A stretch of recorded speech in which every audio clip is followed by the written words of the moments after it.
friend. Welcome to Wild and Waking, a sacred space for the woman unraveling what no longer fits, remembering the truth that's always lived inside her, reclaiming her joy, her voice, her power, and rising fully, fiercely, and without apology. I'm your host, Emily Rushell, and together we'll explore what it means to live in alignment, lead with soul, and awaken a life of abundance, authenticity, and purpose. Let's begin. Hi, friends. Welcome back to Wild and Waking. Today, I am so excited to introduce you to Hope Pedraza. We met just this week in a group chat for a summit that we are going to be a part of together with our friend Kate House, who has been on the podcast and is about to launch her book into the world, which is incredibly exciting. And I think we both introduced ourselves in the group chat. We're like, wait, we have so much to talk about. So we just interviewed for her show literally 5 minutes ago. And here we are together to dive into her thought leadership. She is like sitting at the intersection of human design and the physical body and energetics and nervous system and burnout and all of the things that I know we're all already thinking about. And I'm just obsessed with people who weave multiple ideas and disciplines together into totally new ways of thinking. So I cannot wait for this conversation. Welcome to Wild and Waking, Hope. Thank you, Emily. I'm excited too. Okay, so for someone getting to know you for the very first time, can you give us some context of who you are, where you are, and ultimately the journey that brought you into the work that you're doing today? Yes. So I am a functional diagnostic nutrition practitioner, which I know is a mouthful, but essentially this is like the physical piece, like, right? You were talking about me putting all the pieces together. So the physical piece is that. And I run functional labs to help people get to the root cause of chronic symptoms, and to say that in the simplest form. But my work is at the intersection of science and energetics. So yes, I have this basis of the science piece. So we're looking at the physical body, but then I weave together things like human design and subconscious reprogramming and energetics. I do frequency scanning and to measure your energy field. I'm a clinical hypnotherapist. So I'm putting all these other pieces together because I am of the belief that everything physical happening in our body has this energetic, emotional root cause. And that's really how, it was my own journey, as I'm sure a lot of women listening can attest to, that brought me to put all these pieces together. My health journey was kind of multi-layered. I grew up with a lot of gut issues and was in and out of different doctors and doing colonoscopies and endoscopes and all the things when I was a kid. And so I had this physical health journey of my own. At the same time, I also had a long period of disordered eating behavior, which was not a coincidence. I had a lot of gut issues, right? Those things are related. And so I went through this period where I was really just focusing on the physical body and trying to heal all these physical things. And I was reading and researching and doing all these things for myself. And so I had some healing, right? I had, moments of, okay, I, can tell all these things in my gut are healing and, all these things are healing. And it wasn't until I was kind of going through my own kind of spiritual awakening journey after I got divorced in my early 20s, was kind of the catalyst for this kind of spiritual journey and like self-discovery journey that I embarked on, not planned.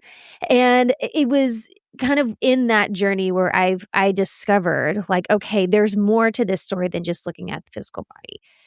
And it was kind of overlapped with my journey into human design and discovering that for myself and having this like big aha moment of my life where like, oh my gosh, I feel so seen and validated and all the things, which I know is a lot of people's experience when they witness human design. It's like, oh my gosh, this is like me on a piece of paper in this little chart. Like what?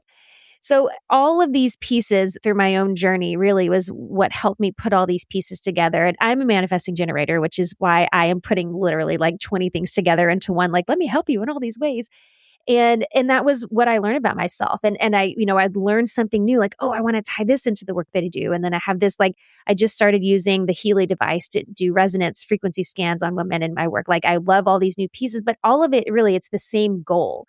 And I work with high performing women, mostly entrepreneurs, goal driven, career driven, goal oriented women.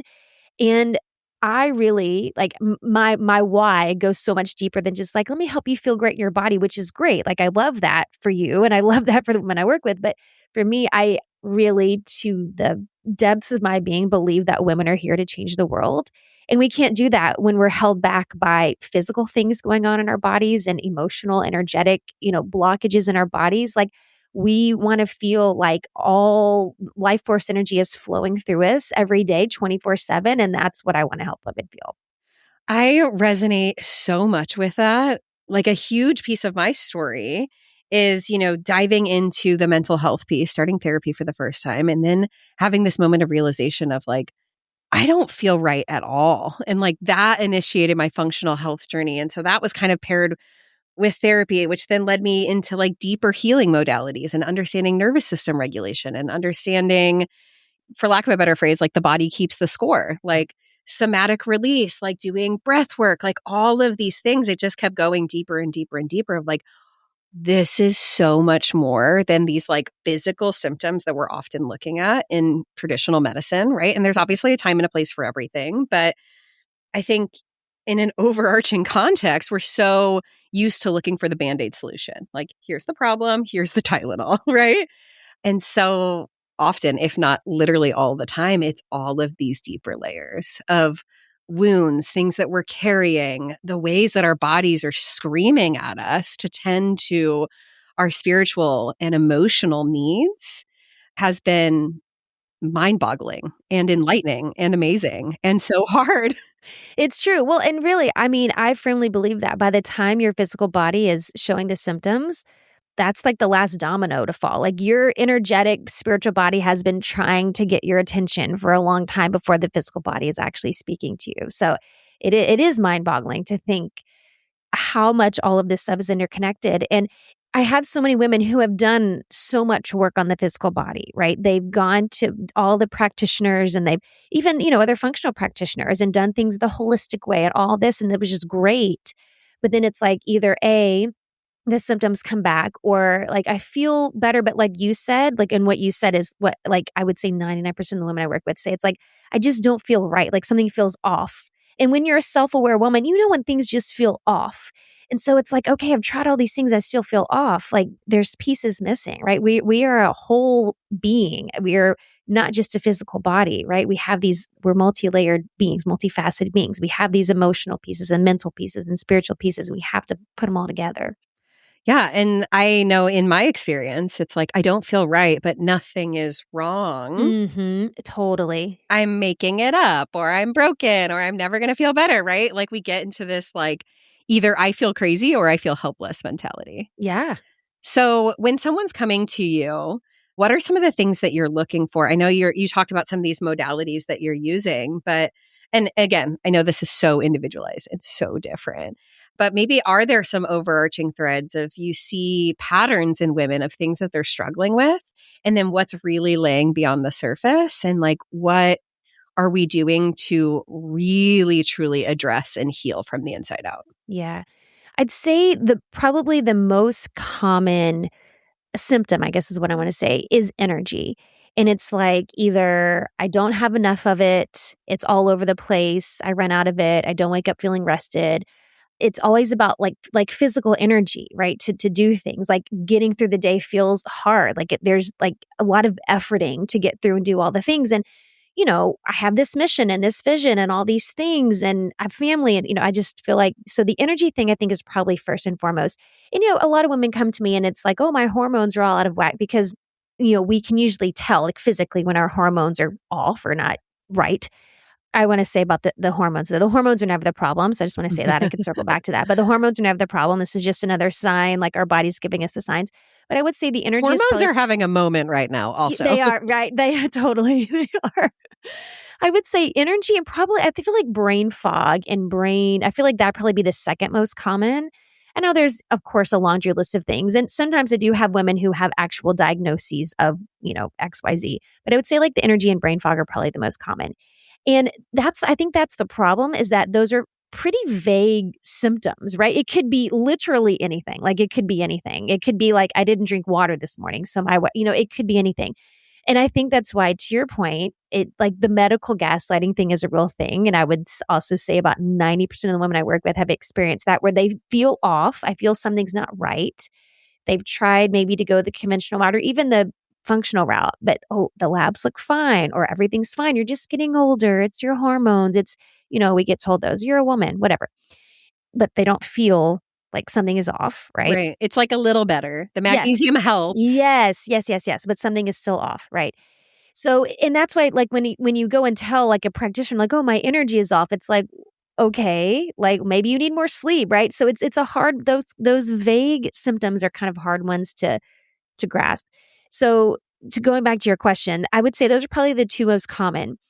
Now, physically, what's going on in the body, again, that would be a difficult one to answer because it could be so many things. So the main things I look at when I'm looking like at the physical part of the body, functional lab perspective, minerals are the first thing I'm always measuring.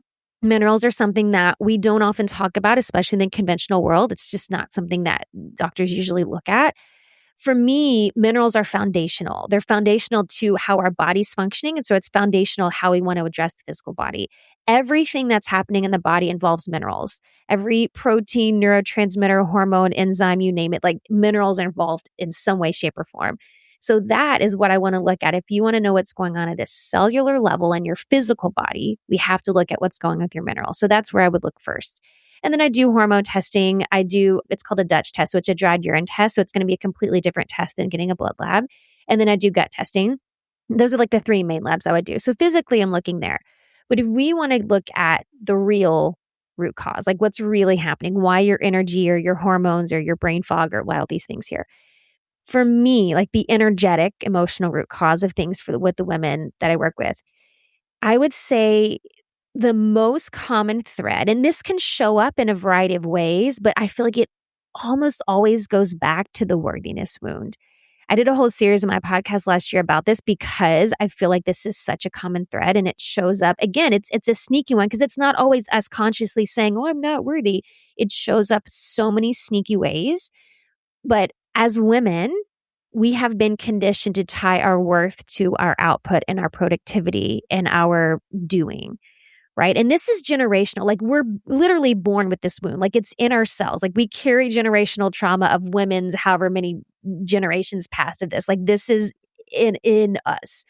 So this impacts us at such a deep level in our physical body. And we carry so much shame and guilt. Again, I really believe this is a generational wound that all women have. And the interesting thing I always like to point out, shame is an emotion that lives in our sacral center. Our sacral center is associated with our reproductive organs. Why do we wonder why so many women have fertility issues, reproductive issues, hormonal issues? Like, it's no coincidence in my mind. It's not a coincidence.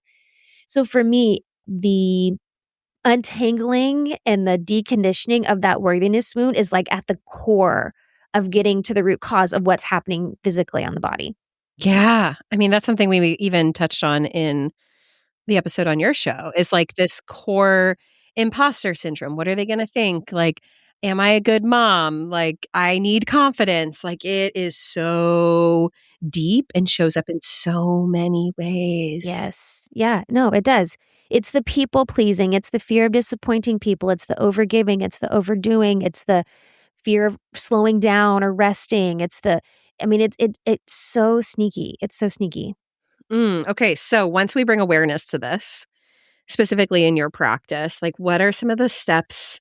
I know it's hard to make things like this tangible, right? But, what are some of the steps that you're walking these women through to, okay, like here is really the root of it. And we can do all of these functional pieces. We can journal ourselves silly, but like this is the core.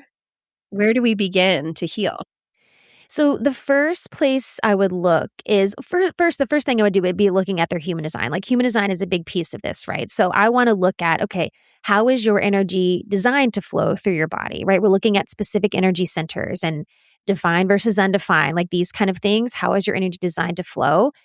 And let's compare that to how you're actually operating, right? Let's start there. And then two, I think a big piece of this for women, and I feel like this is like, regardless of how the worthiness wound is showing up, because it can show up in so many different ways, I feel like the most common place to start, like it helps like across the board, is cultivating safety around rest and slowing down. And that really is, I really feel like that's a piece of it with everybody on some level. It's this fear of slowing down, this fear of resting, this fear of even stopping. It's like, what happens if I slow down or rest? Like all the plates I have in the air are going to fall. I'm going to disappoint people. People are going to think I'm lazy. Like you can start spiraling from there. But for me, that's really the first place I'm going to start after we're looking at their human design and all those pieces. It's how do we cultivate safety around rest? And I also tie human design into this too, looking at specifically the root and sacral centers in your human design and defined versus undefined, like how we manage energy in those centers.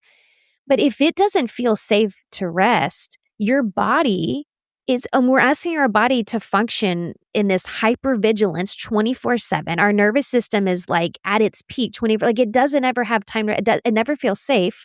So then there's this other like snowball effect that happens because now it doesn't feel safe to receive, right? I can't receive support, love, money, whatever, right? That there's a chain reaction to that too. I mean, there's so many things that happen from there. So I would say starting there, cultivating safety around rest. And it sounds so simple, but I mean, it's really not. And I've had times before where I would tell women I work with, okay, can you find a 5-minute block today and literally sit there and do nothing?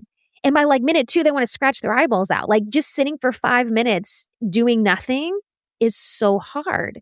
But it's so deep. Like you were saying, this wound is so deep. And I feel like this is where it starts. Can we feel worth? And that's what it comes down to. Can I feel like my worth is the same by me sitting here doing nothing than going to do the 28 other things I have in my head that I need to be doing or should be doing? I love that you bring up the safety around rest because logically, I think, especially as intelligent, driven women, we know I should rest. Yes. I should, Yes. self-care. I should take a bath. I should lay down. But then we go to do it. And all we're thinking about the whole time is, you lazy piece of shit. You need to get up. You need to do something. Like, no. You're supposed to be resting. You're supposed to be resting. Yeah. You're not resting good enough. God damn it. Right? Like, exactly it. Creating the safety of rest, which comes from a total mindset reframe of like, not only am I resting because I should and because Hope said, and because I need to fix my nervous system, which just becomes another checklist item. But like, I am resting because it is my right, because I want to feel nourished. Like I want to alter the way that I experience the world. And I know for me personally, just, kind of give some tangible, like, well, okay, well, how do I do that? Like get into the panic mode.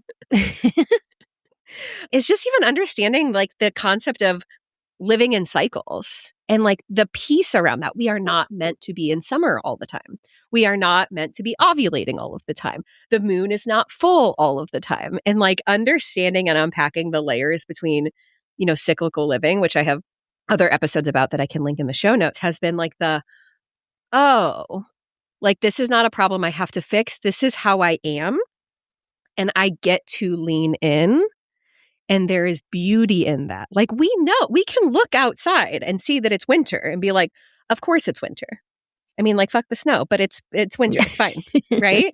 But we don't allow ourselves the opportunity to winter in the context of the year or a month or even our days. And so it's like coming back to the idea that like we are nature.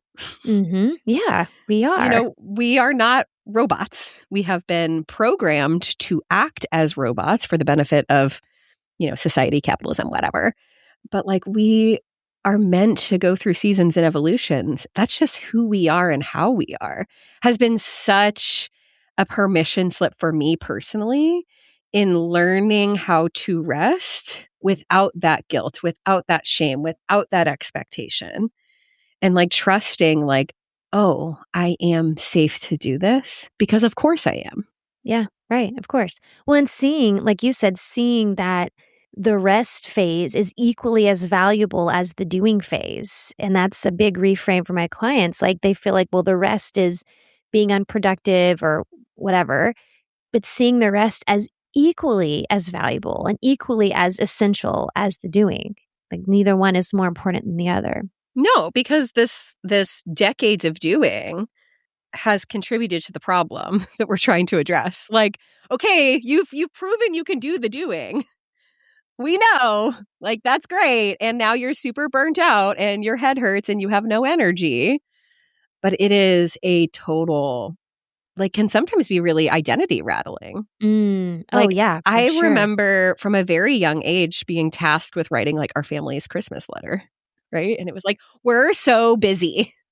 We're involved in this and we're doing this and we went here and we did this, blah, blah, blah, blah, blah, blah, blah, blah. We are so busy. Our calendar is so full. And now looking back, I'm like, yeah, well, we were trying to avoid a lot of the shit that was happening, you know? And that's where I see so many women like over functioning, doing everything, self-sacrificing, trying to stay busy so they don't have to think and feel and experience. That's exactly it. Yes. Well, and like you said, it is this like rite of passage or like this trophy that we think we get when we can be the busiest one. And when your identity is tied up in I'm the woman who does it all and I'm the one and that was a big one for me when I was deconditioning this is it's like I was the hard worker. I was the one that could, work sun up to sundown and I was the one who was working 80 hours a week. I was the one who could do it all myself. I was blah blah blah blah. So it's when your identity, it is a huge identity shift. Like that and there's this that in and of itself is a whole like rabbit hole we could go down because it's a whole process. Like I think you mentioned this on your interview. There's this grieving process that happens when you have to let go of those pieces of you that served you at the time, and we can send love and thank you, right? To let those pieces go and to not know what's the alternative. Like what am I on the other side of that? Like go into the unknown is a huge like for me anyway, like this life altering identity shift of I'm no longer that and I'm going to be what? Like what am I lazy now? Like what am I if I'm not that? Like what does that mean for me? Yeah, even the unhealthy ways of moving through the world that we have created served us for a reason. That overfunctioning came from somewhere, right? That need to be busy, that perfectionism, that people pleasing, like that all served or still serves a purpose. And part of it is like meeting that with the neutrality of like, this is where I'm at and I don't want to experience that anymore. And I have to be willing to let that go. But like you said, it's then visceral to be like, well, what if I'm not that, then what? What am I? Like when I left the classroom and I stopped being a teacher, I'm like, I literally don't know who I am if I'm not a teacher. It's such an identity career, right? And it's like, well, even in the work that I'm doing now, almost 10 years later, I'm still a teacher. But like letting go of that label that was so clearly defined and so true and everyone understood and like applied my value to its meaning. And like in the absence of that, it's like, how do I even function? And so letting go of that busy as a badge of honor, like you said, it's like, well, in the absence of that, am I lazy? No, but it feels that way. Yeah, yeah, exactly. I think that's an important thing to point out is there's a lot of, which is why I do the nervous system work that I do. Like it's like a shock to your nervous system to go from that to that, right? To that identity shift. Like and it's baby steps. It's not like one day you wake up and the next you're like, oh, I'm just gonna, be in my feminine energy and sit back and kumbaya. Like it doesn't happen like that. There's this process of it's like slowly feeling safe to be like, okay, I can slow down. I can take more rest or I can take these longer moments of stillness or whatever. Like it's a process to let your nervous system calibrate to this new identity you're stepping into because it can be such a huge shock to your nervous system and to your physical body that's like wants to revolt, right? At what you're asking it to do. Yeah. Well, and I think a lot of it comes back to that subconscious reprogramming, which I know that you talk about. So I would love for you to expand on, what does that mean and what does that look like in practice as a means to recreate this safety? Yeah, yeah. I mean, that's what it is, right? It's upgrading the operating system, right? It's that operating system that's running the show. And I know your listeners know about like what the subconscious is, but that's really where it comes down to because like you said, on a conscious level, we know we need rest. We know we need to slow down. And you can feel like your body's sending you the signs and signals. Like, I know I'm getting the signal. Your body's like you need to slow down or I'm going to start. So we know on a physical level and on a conscious level, it's the subconscious that we have to get to. So this is why I bring in things like, I do EFT tapping, I do clinical hypnotherapy, like those kind of pieces. So we can have a conversation with the subconscious. And I call them quantum healing sessions where we go into the subconscious and have conversations, and we do like emotional release practices, those kind of things, because really at the root of it, and my goal in those sessions is, let's find that emotion that's there that is running the operating system. A lot of times it is shame and guilt, or like two super common, or fear. I feel like those are probably the most common ones.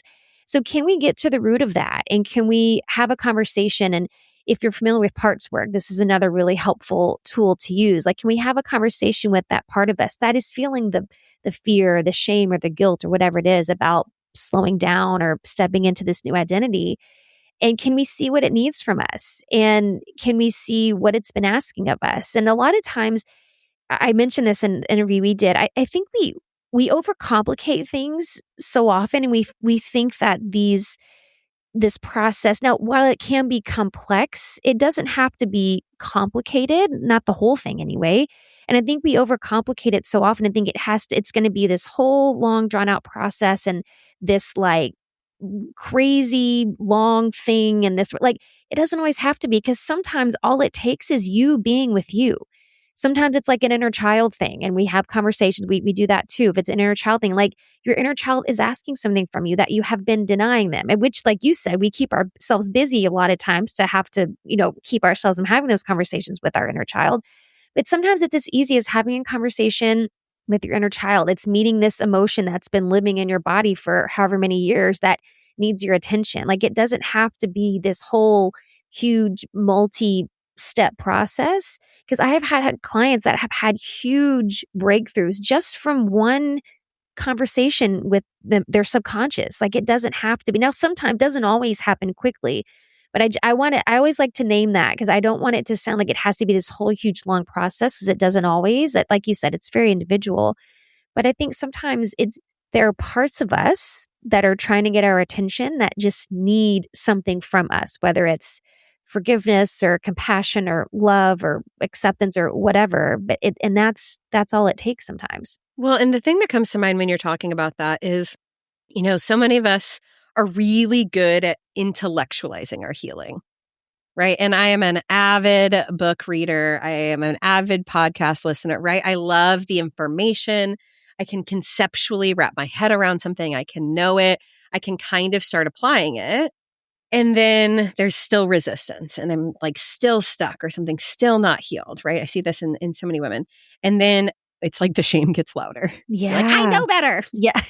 That's exactly it. Right. It's why therapy can only get us so far, like traditional talk therapy, because like when we're so in our heads, like, great, that's a beautiful piece of the puzzle. Information is power, right?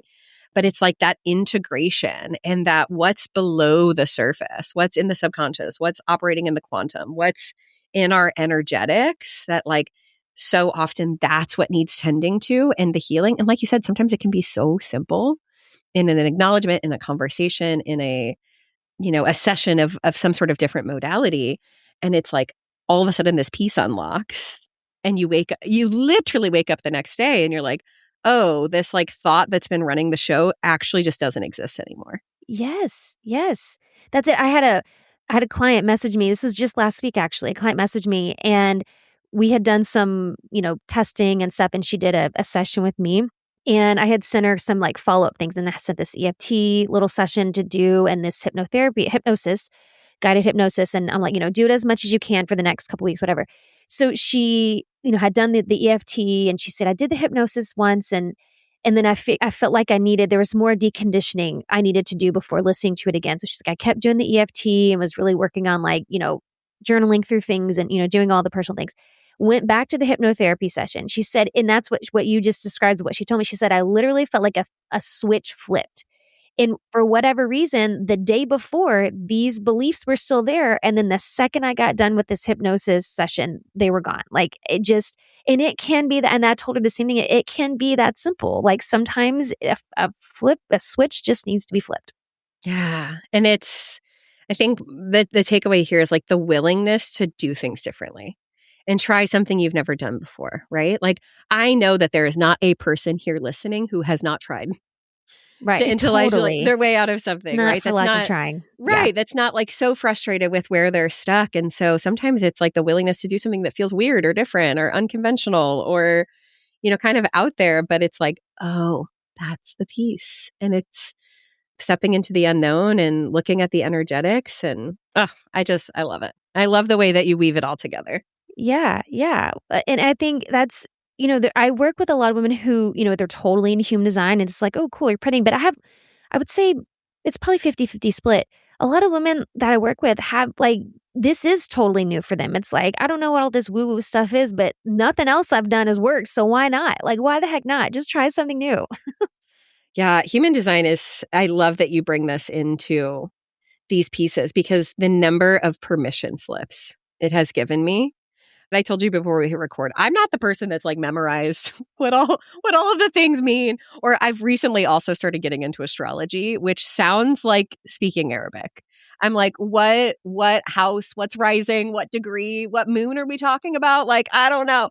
But for me, like understanding the depths of it and the practical application and what does this actually mean for me? And like, in what ways am I holding myself to a different standard than even makes sense? Like, it's been the ability to let go. We talked about what does it mean to rewire your safety?